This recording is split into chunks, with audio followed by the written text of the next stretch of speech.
So I'm excited. Stephen has been an inspiration, as many of you are, for me, and I've told you all quite a bit. But Stephen had a challenging 2023. In full, I mean, full circle, totally turned it around.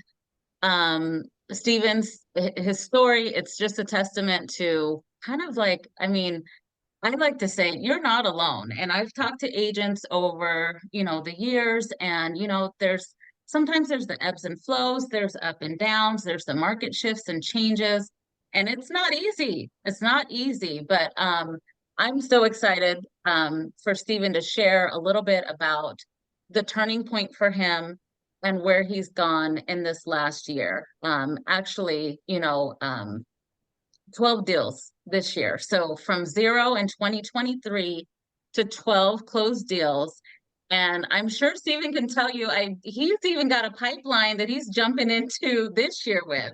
And I'm like, that's wonderful. You have a pipeline, right, Stephen? I do, and it's continuing to grow. It's continuing Uh, to grow. I love yeah, it. I love it. yeah. So, I would like to, let's just do just a quick introduction about yourself, just a little background for you, Stephen, how long you've been in real estate, how long you've been licensed, because I know we were at a different brokerage together for a short amount of time as well. So, just a quick introduction of yourself. Yeah, I remember meeting you. I think it was about 8 years ago at that firm, and Yeah. definitely both have grown. You've obviously grown way sooner, way faster, and are kicking butt at everything. I took a lot longer to do.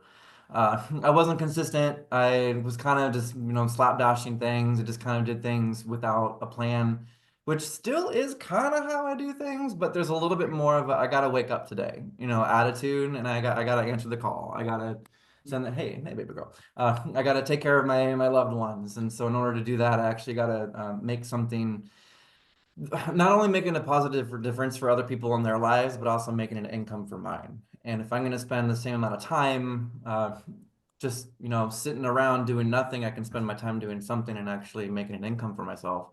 But I'm starting to kind of go off topic. But yeah, we did meet about 8 years ago. That was about when I started. I was on a team, which did help get me going. And my first closing was from cold calling, even though cold calling is the thing that I hate to do the most. I hate being on the receiving Don't end of we it. all? Yeah, and so I've found my way over the 8 years of just trial and error of finding something that I'm finally listening to those who actually have made it, and like, why recreate the wheel if it already works? But I found that the rubber on the wheel didn't quite mesh my style, so I still found my own flair to where my pipeline isn't cold calling, it's not open housing, it's reaching out to my old clients or friends that I've met through those clients and just checking in on them. So like this year, my plan is to go to every single home that I've sold, clients that I've had, and just check in on them. Say, how do you like your house? Did you need Right, any access to contractors, or are you wanting to find a different one? Uh, right. my last sale actually came from going to clients of mine in Olympia, and just because my heart told me to go, it just said, something is telling me to go check on him. Just don't call him, drive out there. Go out there with a little coffee bag. And I went out there, and because I know they like coffee, we connected over that.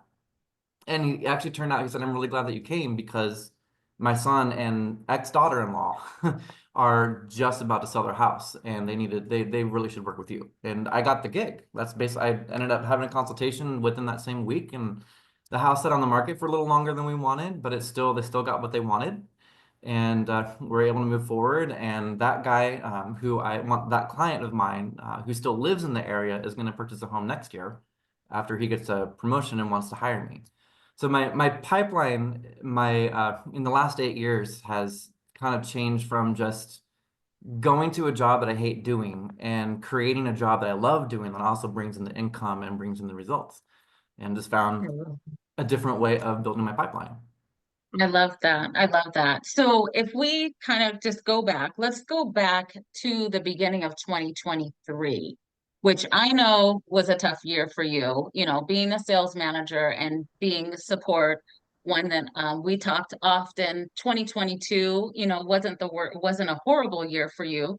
But 2023, the beginning of that, where you said you had like very you weren't there. You had doubts of real estate. You were also at the verge, I remember at one point, of not even maybe not renewing your license. Yep. Um, and so kind of share with us like what that was like for you. Just a small brief bit of what that was like 2023. Ooh, asking Stephen to do small and brief is a challenging question. Well, it was I'll do okay. my Well, let me best. say, let's I'll go. do my Let me just best. say, you were door dashing, Yes. right? You Yes. were DJing, I was doing a and lot. I yeah. was trying to find my way. I didn't I was trying to do too many things instead of just finding that one thing. And there is the book called The One Thing, and it is a good read. But I hated it because I'm like, I'm not a one thing person. I like to do everything. But truth of the fact of the matter is, however you want to say it, it's so right. Like I found that trying to DJ, trying to DoorDash, trying to do all these other side hustles, and within DJing, I was growing a business within that, and which is a whole thing in itself. There's a lot of work that goes into putting on a night. Like I was doing a monthly in Tacoma, which is a gay house night, and as fun as it is, and as community building as it is a club night, and so we were running into things like but people are putting up their noses and we have to get them to stop doing that, at our club. And so it ran into a lot of other potential lawsuit issues where I wasn't even making an income. I was just doing it out of the kindness of my own heart. And I found like, man, all of this stuff that I'm giving to my community is taking the time away from my production that I actually could make way more money that I could give to my community.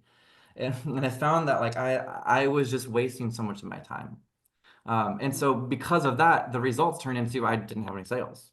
I wasn't really on top of Right. my business. I had a horrible 2023. Nothing sold. I had a great DoorDash year because my Mhm. goal, my side hustle that originally was supposed to bring in extra money that I can reinvest into crypto and then let that grow. It turned into my full-time job. And I Mm. wasn't able to, I could afford to eat. I could afford to pay the mortgage. Well, I mean, half of the mortgage. I could afford to do survival stuff.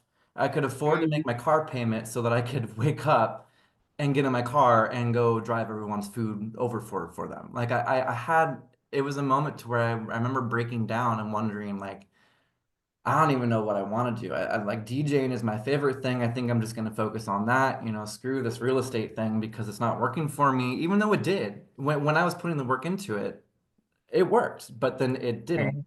And I kept making excuses for myself. I kept blaming the world for all my problems. I kept saying it's not my fault. Like blah blah blah. I can't believe that as this millennial person, like I'm not allowed to, I have to work extra hard to afford my house. All the things that we hear our clients complain about. That was me. I was complaining about all that. And it finally, I think it was Joe Brown on YouTube that he has a channel called Heresy Financial, but he's someone who has helped rich people get richer and was on Wall Street and helping private equity firms working with them. And he's separated to help people like us be able to gain financial independence. And I'm not saying just go watch YouTube and do what they say, but sometimes you find something that you connect with that something just tricks or just triggers.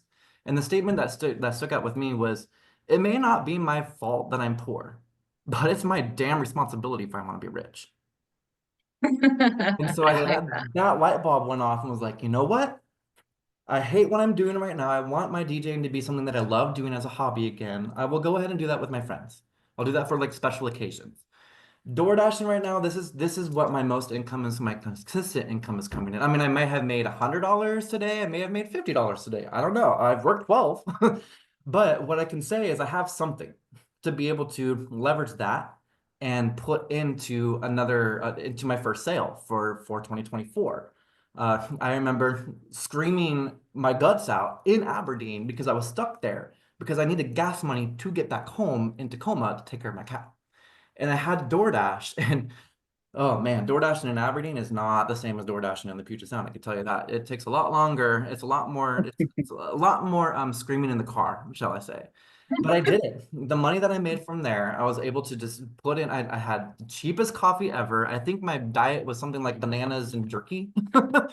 Basically, it wasn't that good of a diet, probably wasn't that healthy, but I was like, you know what? It's not my fault that I'm poor, but it's my responsibility to be rich.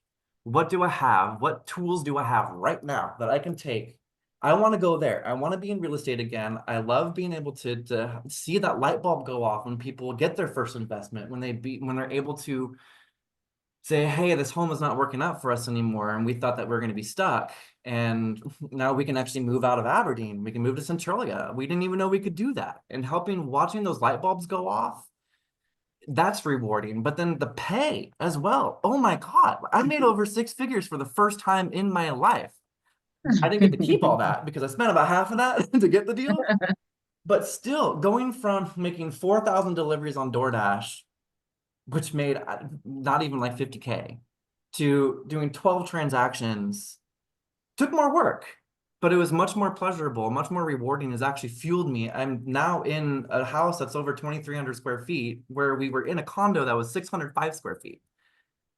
Yeah, yeah, yeah.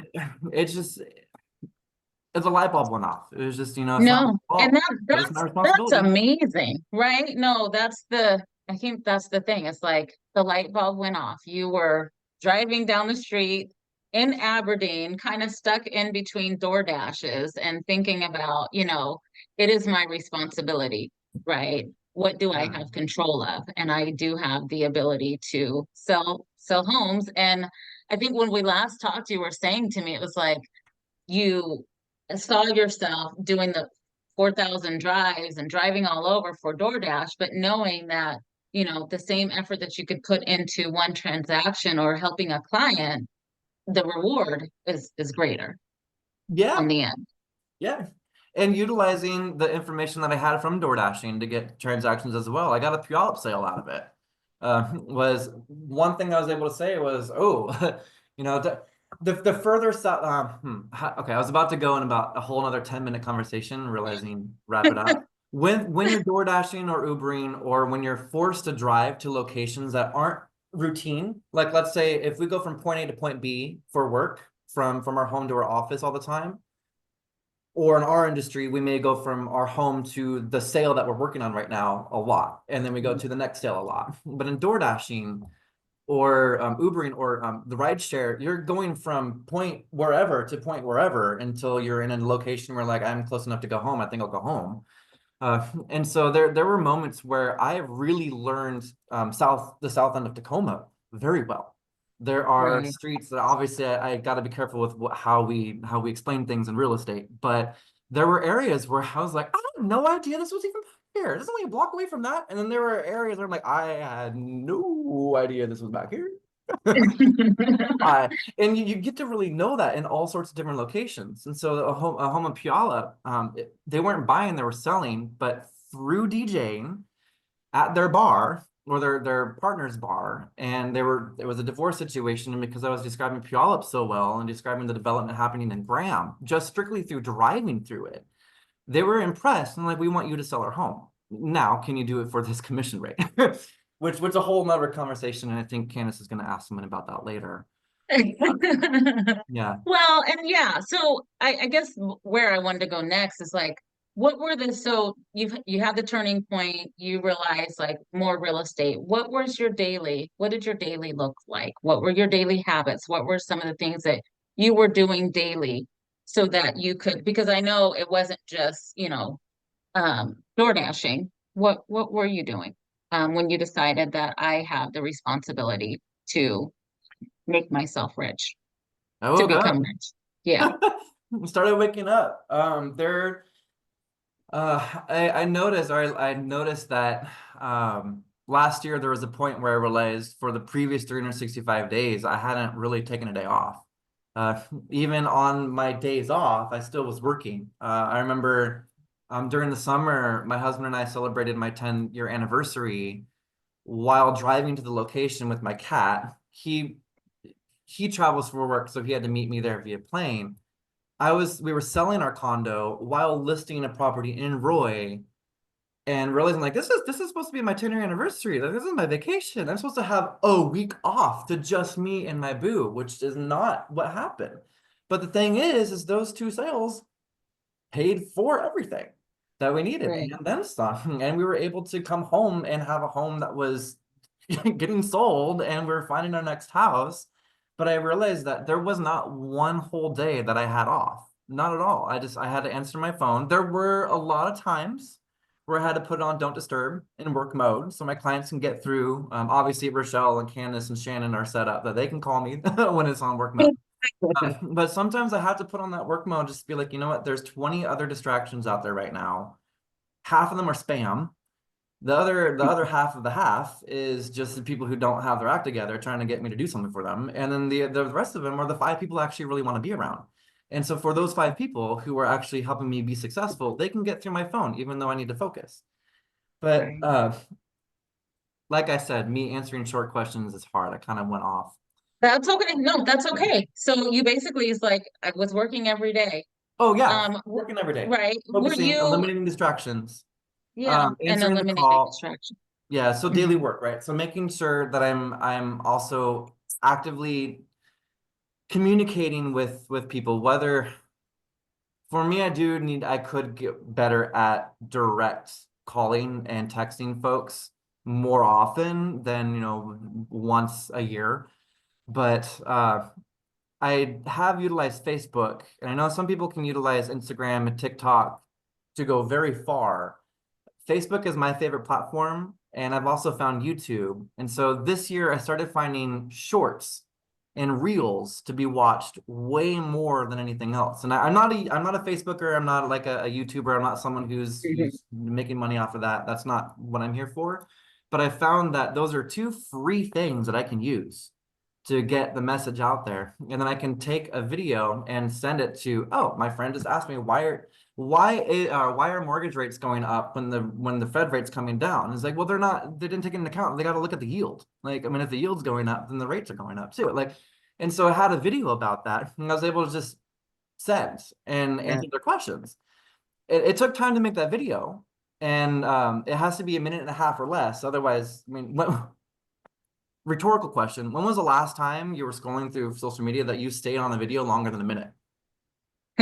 Nobody Right. cares what you have to say after a minute. They really don't. And so having to get thick, huge, like big concepts into a short reel is almost impossible. So I've had to make a lot of different ones. So like I made a video about, it was a spur of the moment. I was doing an open house in Roy, and it's a huge military town. And VA is actually on that, well, was on that home. It's sold now, but it could have been assumable. And it's like, hey, and it's been sitting on the market for a while. Like, let's talk about assumable VA mortgages. And I'm like, I'm not a loan officer. That's where Sean would come in. But I can at least in a minute and a half get someone to maybe be like, oh my goodness, I had no idea that I can get a home of that size at this low rate. And even if they don't work with me, at least we have smarter people out there who are in the market. But hopefully they do Hmm. work with me because they saw my video. And I Right. have gotten traction from that. It's not Right. just one thing. And again, this is why I hate that book, The One Thing, because it's a great book. Everybody, definitely read it. It has a good point to it. But putting all my eggs in one basket just never really works out for me. And so utilizing Facebook and utilizing YouTube and utilizing texts and utilizing phone calls and utilizing physically going to people's homes that I know where they live because I sold them the house and making sure that Right. they're okay. Still utilizing COVID as an excuse of saying, man, these COVID years were in the past and they're a nightmare, but we're still catching up. I forgot to meet up with you. I How love that. I love that. Somebody just had posted and asked, like, I haven't been in touch with my clients in a long time. What are some things I can say? You're still using COVID, for Yeah, example, and yeah. nothing wrong with it. Yeah. And it's the Yeah. truth. It really is. Yeah. Like it really is the truth. I'd be way more on top. I probably wouldn't have been so depressed too if it wasn't for all that separation. And my Right. 2023 may have been better. 2021 probably wouldn't have been as good. Right. But Right. and Exactly. that was part of it too, is in 2023 I got depressed because I got used to the 21 high. I got used to that. Mhm. I thought that's how it was always going to be, and I no matter what money I'm bringing in, I don't have to save any of it because I'm just going to make more. That killed me. Yeah, and so having to get finances in order, and my husband's way better at that. That's one of his daily things, is making sure he has my money. Like I make it and it kind of goes to him just because if I need to spend something, I got to ask him for it. And if Right. I don't feel like asking for it, it may not be smart for me to spend it in the first place. Uh, It's the a little idea of habit. focus what you're good at, right? Stay with what you're good at. Yeah, yeah. Right. Yeah. And let somebody else do those things that you're not so good at. So yeah. So one more thing too, I wanted to talk about just really briefly was um your clients. So 12 deals, where did they come from? They, Were you I did not hear you say that you were paying for leads or I anything. I wasn't. did hear you say that you were reaching out, but where did your clients come from? Because I think that's pretty amazing part of it. You know, it's a lot of people are always concerned, like, gosh, I haven't been in touch with my clients. It's been a long time. I don't know what to say. How do I get past this? And one thing you told me was that all of your deals are from your Current pipeline, my sphere of your influence. fair. Yeah, it I'm didn't start sorry. off that way.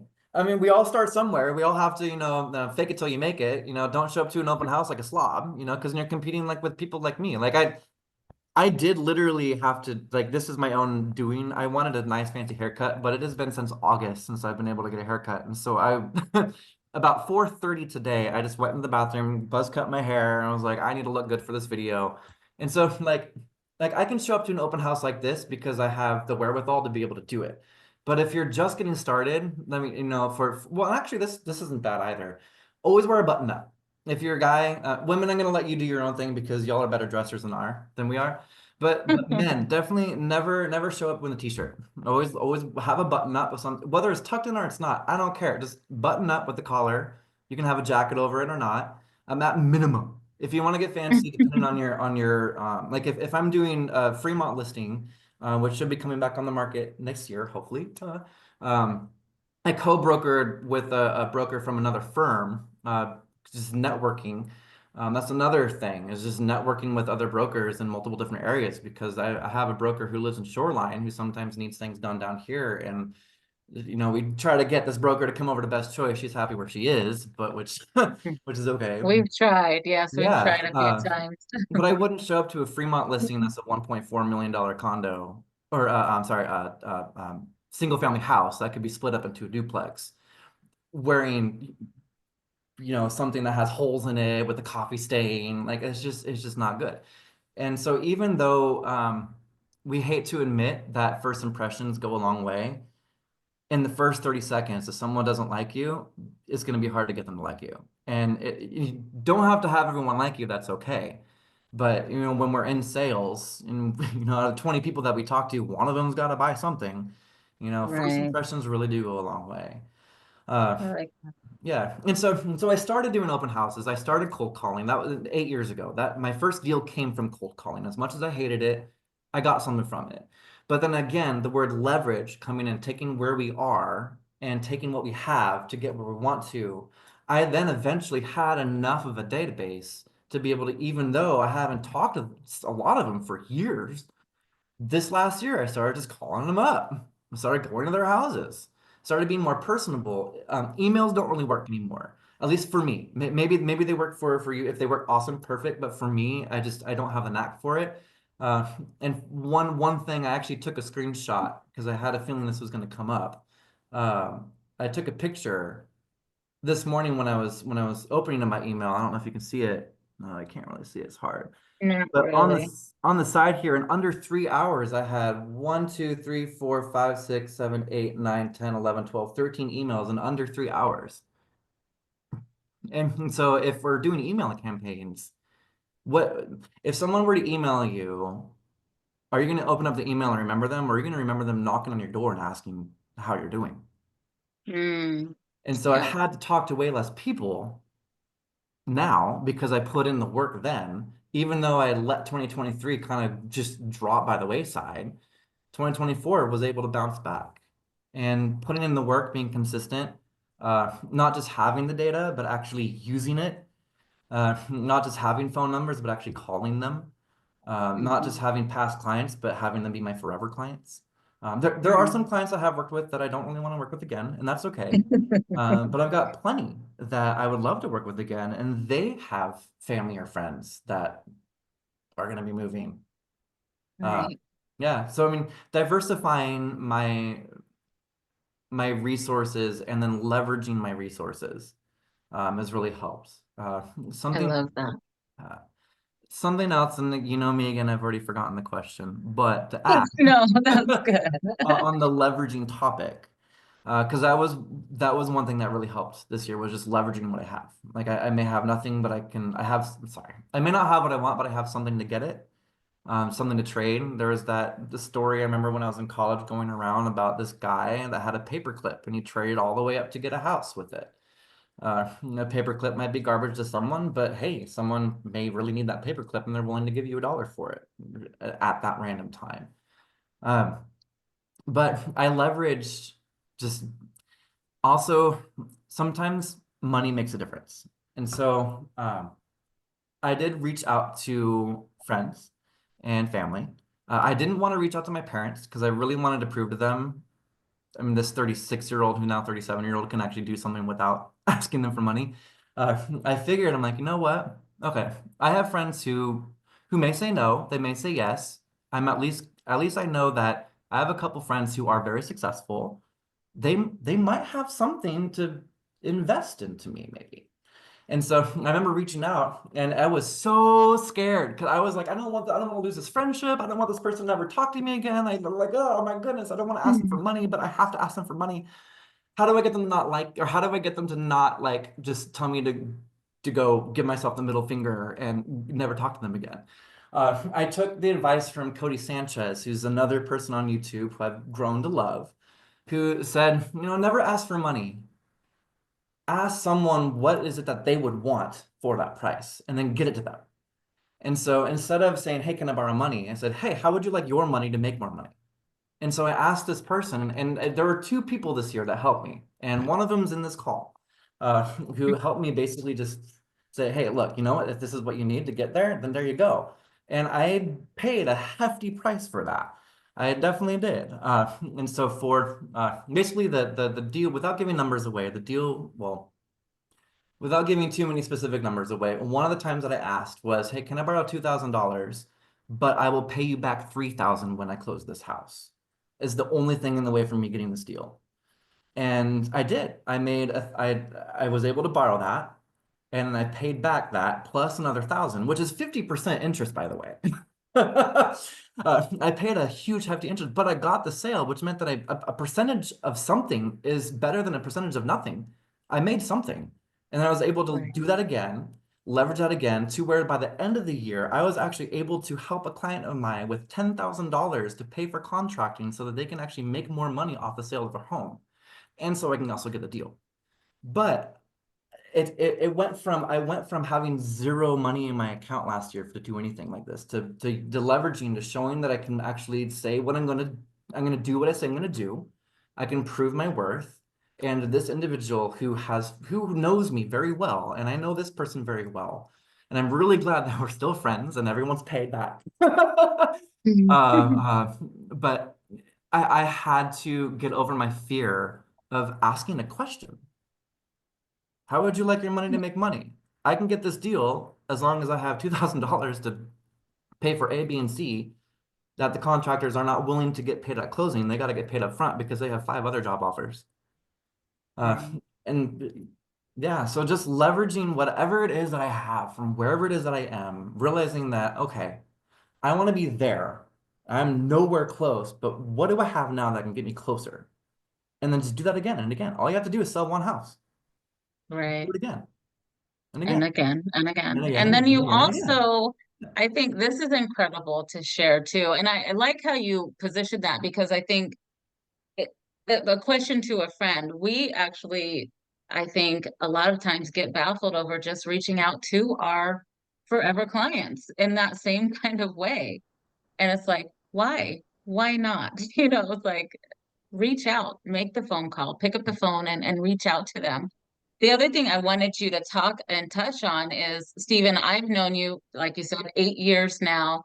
And from the point that, well, not when I first met you, but once we reconnected here at Best Choice Realty, so about 5 years, 4 or 5 years, you have wanted to make a move from your condo that you owned. And you also made a huge transition there. Can you just share a little bit about that? Yes, I can. You want to go on a little tour? Just just a brief one because we don't have a lot of time, but Okay, yes, okay, I want okay. you to, just kind of inspire because it's like you said, it's leverage. It was little things, right? It was needing to borrow $2,000 at the beginning to get that some of those deals underway, under contract, knowing that in the end, yes, you paid a little bit more, but you also are giving us a tour of your home that Yeah, this is another one of the deals that you had worked out and negotiated. Um, yes. Seller financing this bad boy, and I'm painting. Everything was tan, so I'm painting. Don't judge the paint colors. But seller finance this one. I helped the seller buy this home in 2017, I think, as a rental. And he turns out that he doesn't like being a landlord in Tacoma. He doesn't hate being a landlord, but he just doesn't want to be one in Tacoma anymore, which I don't blame him because COVID did kind of make it a little difficult for landlords. So instead, I was like, how would you like to continue to make your income, but become the bank instead of the landlord? Uh, so we have a whole basement down here. This is my husband's cave. This is going to be our condo could fit in the living and dining room that was upstairs. That's ultimately kind of what I wanted to show. It keeps going back there. This is the basement that was converted.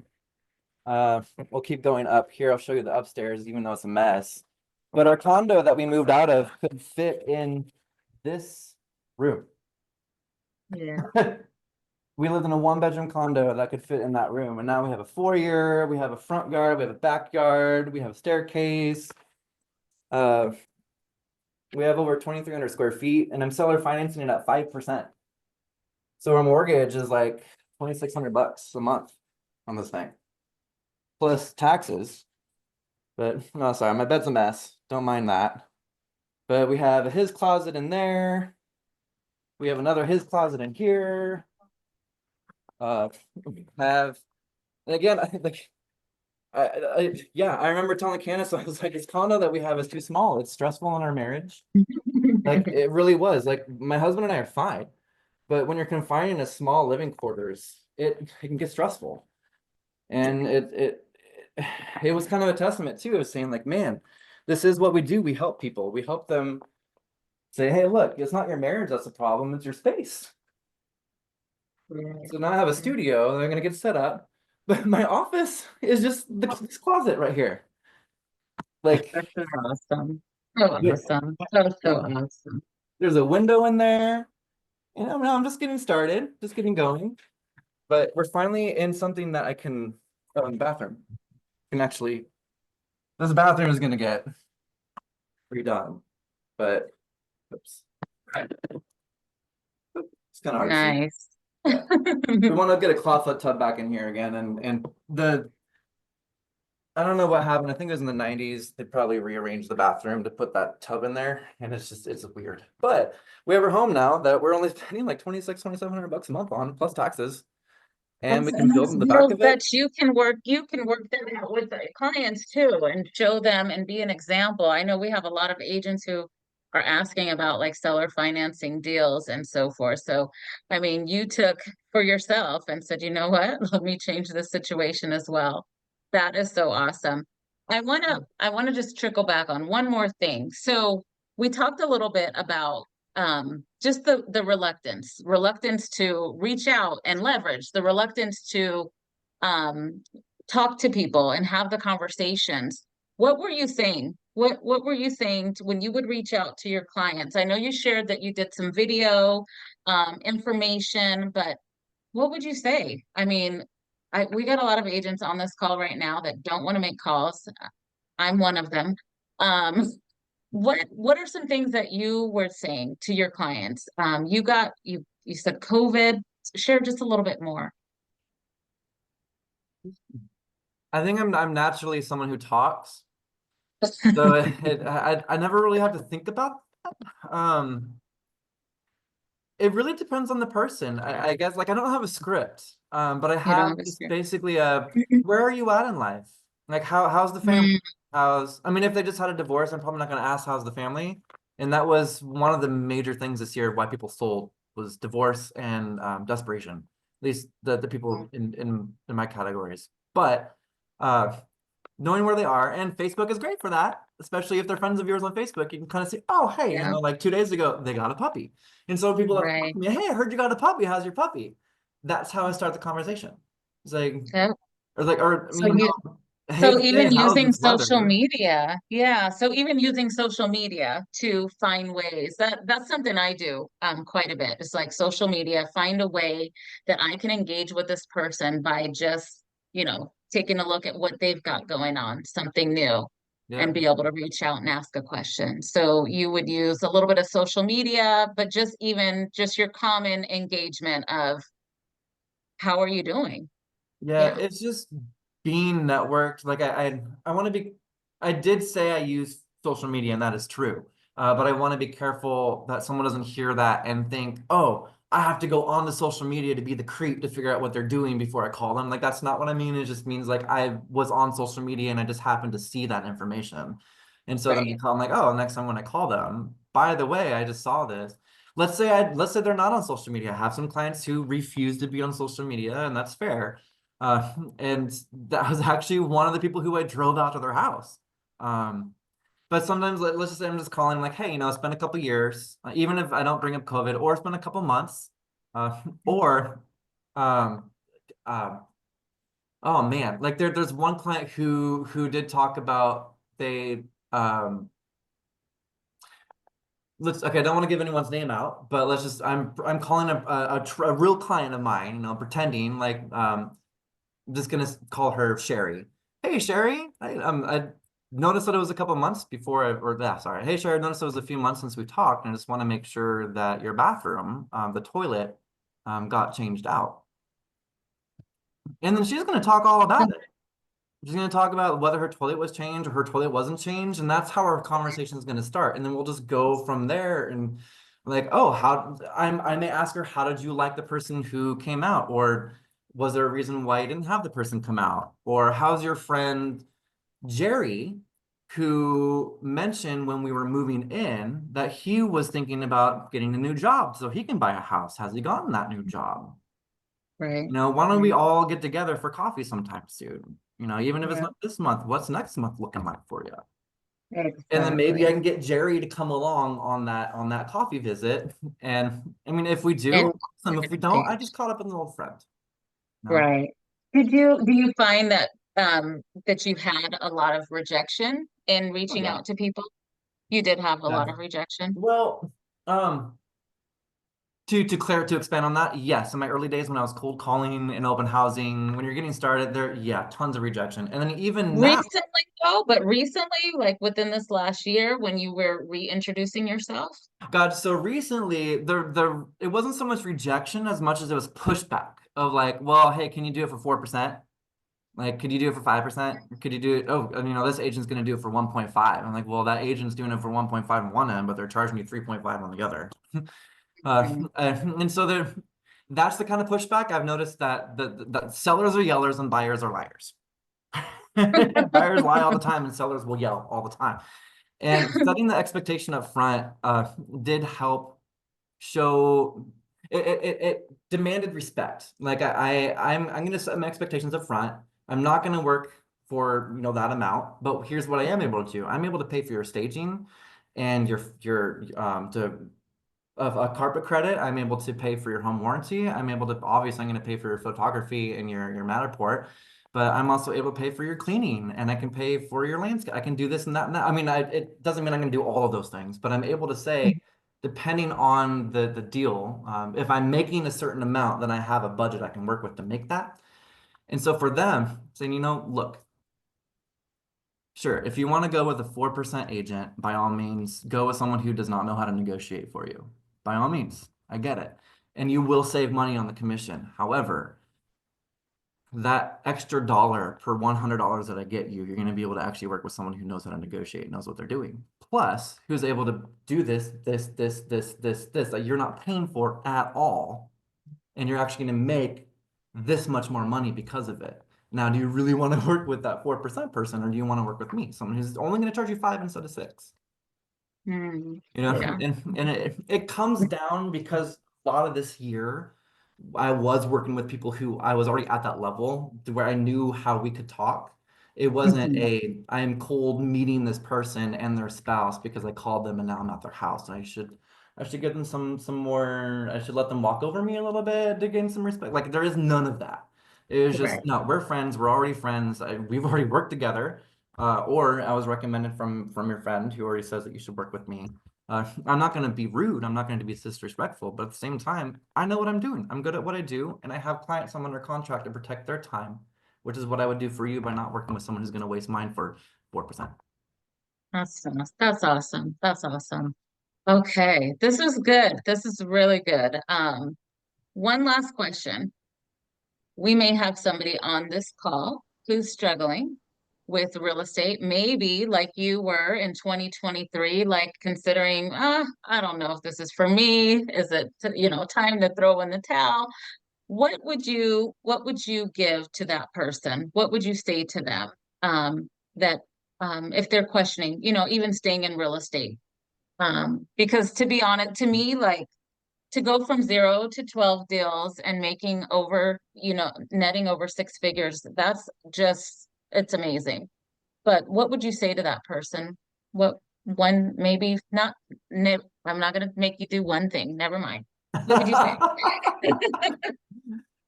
uh, what's your why? Mm, mhm, What is your prize?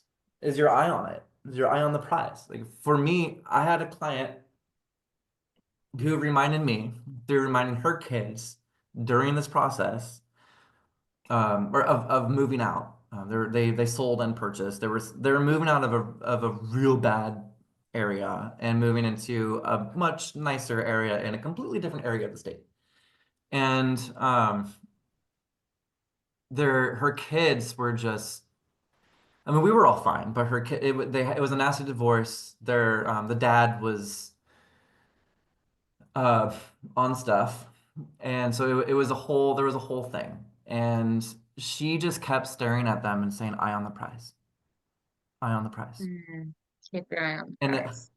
it helped me when I was in Aberdeen trying to get home, waiting for a half hour for someone to just place an order so I can get $4 to put gas in my tank to get home and then DoorDash on the way home. uh, I screamed and I yelled and I cried and I wanted to run my car off a cliff so many times without me in it. But I would get out and just run it off a cliff and be like, "I'm sorry, bye, bye, bye, problems." But that would just create more problems, right?